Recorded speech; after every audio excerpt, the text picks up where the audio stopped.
बेरोजगार बनकर जीना इस दुनिया में आसान नहीं होता, क्योंकि हम बेरोजगारों का इस दुनिया में कहीं भी सम्मान नहीं होता।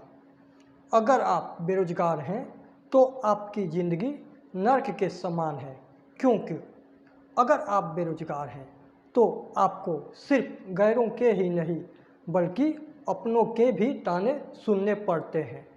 और अगर आप बेरोजगार हैं और आपके पास कोई गर्लफ्रेंड है, तब तो भाई साहब आपकी वाट लग गई, क्योंकि इस दुनिया वालों की नज़रों में इससे बड़ा और कोई गुनाह है ही नहीं कि आप बेरोजगार हैं और आपके पास कोई गर्लफ्रेंड है।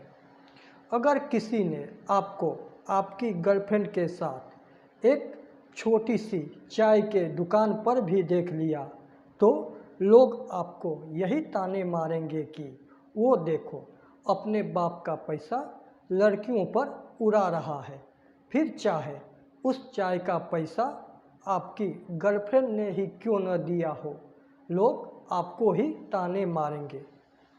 जैसे जब मैं बेरोजगार था तब लोग मुझे भी ऐसे ताने मारते थे। हाँ, अब ये सच है कि कुछ लड़के नालायक टाइप के होते हैं जो अपने माँ बाप का पैसा लड़कियों पर खर्च करते हैं, मगर मैं वैसा लड़का बिल्कुल भी नहीं था। मैंने कभी भी लड़कियों पर पैसे खर्च नहीं किए, बल्कि हमेशा लड़कियां ही मुझ पर पैसे खर्च करती थीं। मैं जब भी कभी अपनी गर्लफ्रेंड के साथ बाहर जाता था तो वही मुझ पर पैसे खर्च करती थी।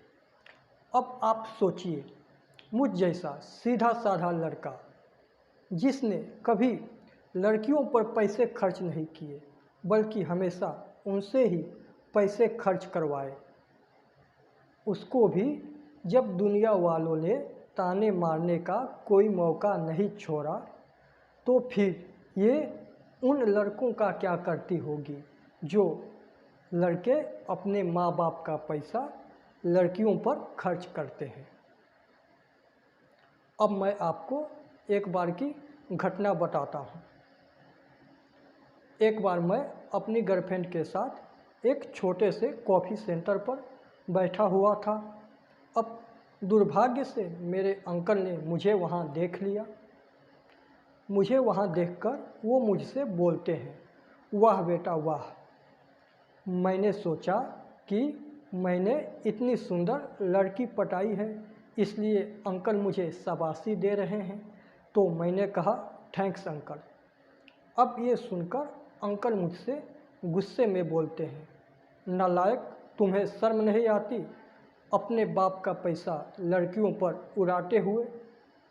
तो मैंने कहा, अब क्या करूं अंकल, अब आपसे पैसे मांगूंगा तो आप तो देंगे नहीं, इसलिए अपने पापा का पैसा ही लड़कियों पर उड़ा रहा हूं। अब ये सुनकर अंकल कुछ बोलते उससे पहले मेरी गर्लफ्रेंड मुझसे गुस्से में बोलती है, अच्छा, पैसा मेरे पापा का और उड़ा मैं तुम पर रही हूँ और सारा का सारा क्रेडिट तुम और तुम्हारे पापा ले रहे हैं। उसने सिर्फ मुझे ही भला बुरा नहीं कहा, उसने मेरे अंकल से भी कहा कि ए बुढ़े, तुम्हें शर्म नहीं आती, बिना सच्चाई जाने सारा का सारा क्रेडिट इसे और इसके पापा को दे रहे हो। उस दिन मेरी गर्लफ्रेंड गुस्से में मुझसे ये कहकर हमेशा के लिए मुझे छोड़कर चली गई कि तुम जैसे बेरोजगार इंसान को अपना बॉयफ्रेंड बनाना ही नहीं चाहिए। उसने कॉफ़ी के पैसे भी नहीं दिए। अब मेरे पास तो पैसे थे नहीं, इसलिए मैंने अंकल से कहा कि अंकल, अब आप ही मेरी और मेरी गर्लफ्रेंड के कॉफ़ी के पैसे दे दीजिए।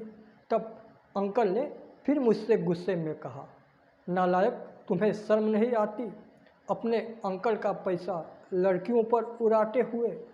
और अंकल भी बिना कॉफ़ी के पैसे दिए हुए ही चले गए।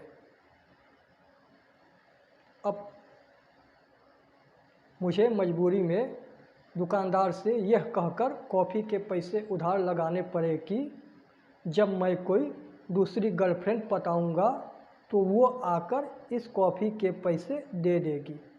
अब दुकानदार जानता था कि लड़की पटाना मेरे लिए बाएं हाथ का खेल है, इसलिए वो मान गया। मगर इस बेरोजगारी में बहुत ताकत होती है साहब, इतनी ताकत की मुझ जैसा इंसान जिसके लिए लड़की पटाना बाएं हाथ का खेल था, वो भी उस दिन के बाद कोई लड़की पटा ही नहीं पाया। आज भी जब वो दुकानदार मुझे देखता है तो मुझसे कहता है, भाई लड़की कब पटाओगे, मेरे कॉफ़ी के पैसे कब दोगे। अब मैंने आपको अपनी ये दर्द भरी कहानी इसलिए सुनाई ताकि आप ये समझ जाएं कि अगर आप बेरोजगार हैं तो आपकी मंजिल सिर्फ़ और सिर्फ नौकरी होनी चाहिए, क्योंकि बिना नौकरी के आपको न तो कहीं इज्जत मिलेगी और न किसी की मोहब्बत मिलेगी। बाकी आप खुद ही समझदार हैं। बेरोजगार बनकर जीना इस दुनिया में आसान नहीं होता, क्योंकि हम बेरोजगारों का इस दुनिया में कहीं भी सम्मान नहीं होता और हमारा हर अरमान बस एक अरमान बनकर ही रह जाता है हमारे सीने में। कभी भी पूरा हम बेरोजगारों का कोई अरमान नहीं होता।